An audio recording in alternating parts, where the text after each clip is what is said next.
আবারও স্বাগত ২১শে বিজনেসে। সঙ্গে আছি হিরো জুম্মান।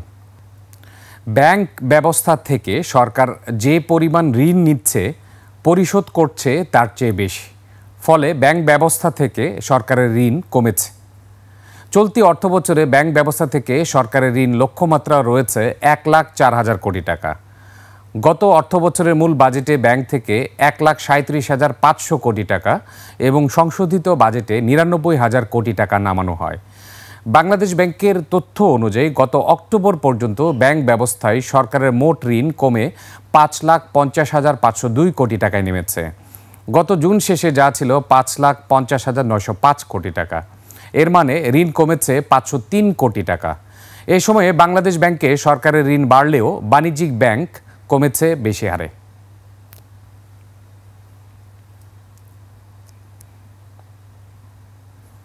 প্রাথমিক লাইসেন্স পেয়েছে সম্মিলিত ইসলামী ব্যাংক নামে। ব্যাংকটির নামে লেটার অফ ইন্টেন্ট LOI দিয়েছে বাংলাদেশ ব্যাংক। গঠন করা হয়েছে ৭ সদস্যের বোর্ড। ইসলামী ধারার ৫টি ব্যাংক একীভূত করে গঠন করা হচ্ছে সম্মিলিত ইসলামী ব্যাংক।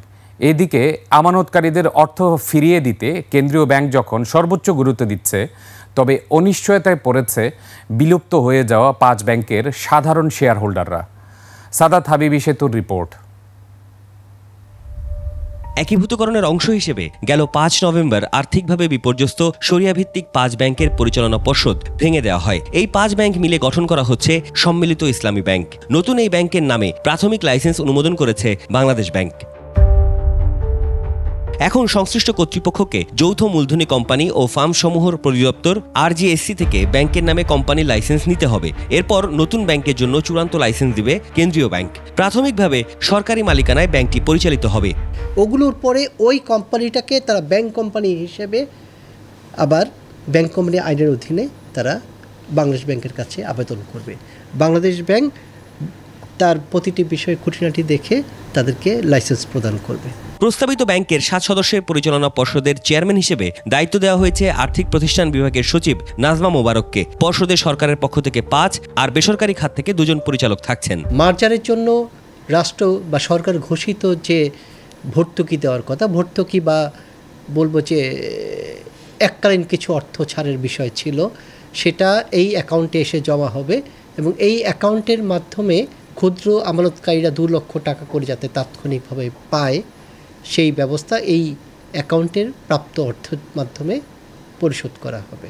এদিকে বিলুপ্ত হতে যাওয়া ৫ ব্যাংকের শেয়ারে বিনিয়োগ করা ক্ষুদ্র বিনিয়োগকারীরা দাবি তুলেছেন ক্ষতিপূরণ বা নতুন ব্যাংকের শেয়ারের, নইলে একীভূতকরণের বিপক্ষে আন্দোলনের হুমকি দিয়েছেন তারা। তবে কেন্দ্রীয় ব্যাংক মনে করে এই সিদ্ধান্ত একান্তই সরকারের। যে আইনগতভাবে আমাদের পদক্ষেপে কোনো ভুল নেই, কিন্তু ন্যায়গতভাবে ভাবি যে না, ওই ইনভেস্টরদের হয়তোবা কোনো ক্ষতিপূরণ পাওয়া উচিত, সেটা সরকার পজিটিভলি আমলে নিবে বলে আমরা দৃঢ় বিশ্বাস।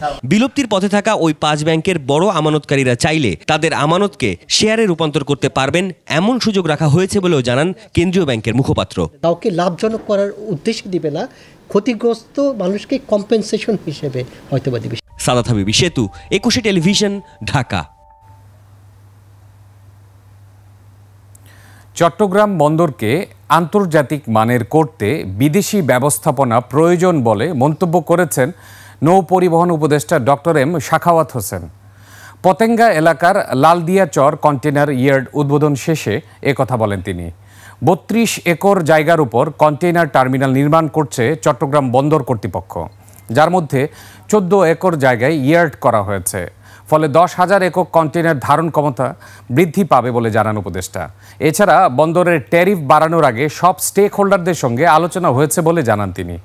পরে বঙ্গোপসাগরের কোল ঘেঁষে বে টার্মিনাল এলাকায় পরিবহন টার্মিনাল উদ্বোধন করেন নৌ উপদেষ্টা।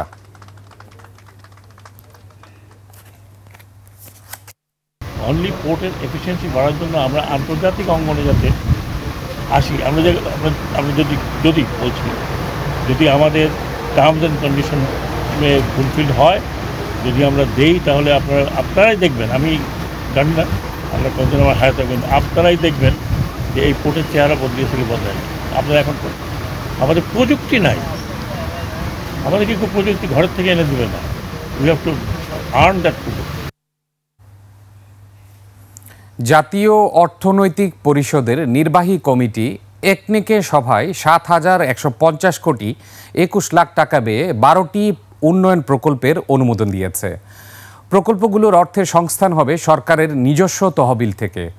এনইসি সম্মেলন কক্ষে প্রধান উপদেষ্টা ডক্টর মোহাম্মদ ইউনূসের সভাপতিত্বে সভায় প্রকল্পগুলো অনুমোদন দেওয়া হয়। এর মধ্যে ৮টি নতুন, 2টি সংশোধিত এবং 2টি প্রকল্পে ব্যয় বৃদ্ধি ছাড়া শুধু সময় বৃদ্ধি করা হয়েছে। এর মধ্যে রয়েছে গাজীপুর কৃষি বিশ্ববিদ্যালয়ের অবকাঠামোগত উন্নয়ন, চট্টগ্রাম, খুলনা, রাজশাহী ও রংপুর বিভাগে একটি করে ইঞ্জিনিয়ারিং কলেজ স্থাপন, সোহরাওয়ার্দী উদ্যান, ঢাকায় স্বাধীনতা স্মৃতিসৌধ নির্মাণসহ অন্যান্য প্রকল্প।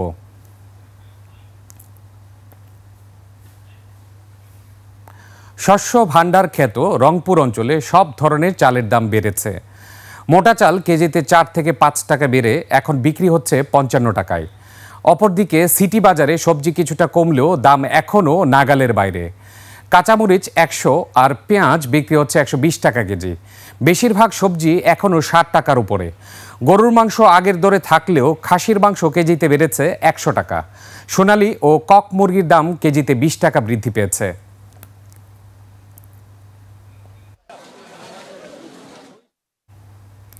এবার এশিয়ার প্রধান শেয়ার বাজারের খবর। সূচকের নিম্নমুখী প্রবণতা দেখা যাচ্ছে এশিয়ার বেশিরভাগ পুঁজিবাজারে। জাপানের শেয়ার বাজার নিকি সূচক ৫১ পয়েন্ট কমে দাঁড়িয়েছে ৫০,৮৬০ পয়েন্টে। কমেছে হংকংয়ের শেয়ার বাজার হ্যাংসেংয়ের সূচক ৯২ পয়েন্ট কমে অবস্থান করছে ২৬,৫৫৬ পয়েন্টে।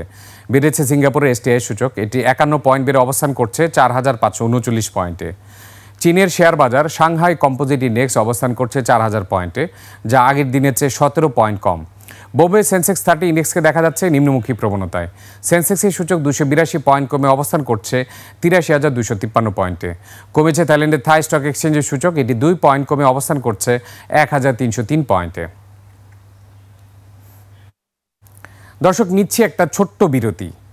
বিরতির পর ব্যবসা বাণিজ্য ও অর্থনৈতিক পরিস্থিতি নিয়ে আমরা কথা বলবো ন্যাশনাল এগ্রিকেয়ার গ্রুপের ব্যবস্থাপনা পরিচালক KSM মুস্তাফিজুর রহমানের সঙ্গে। ততক্ষণ আমাদের সঙ্গেই থাকুন।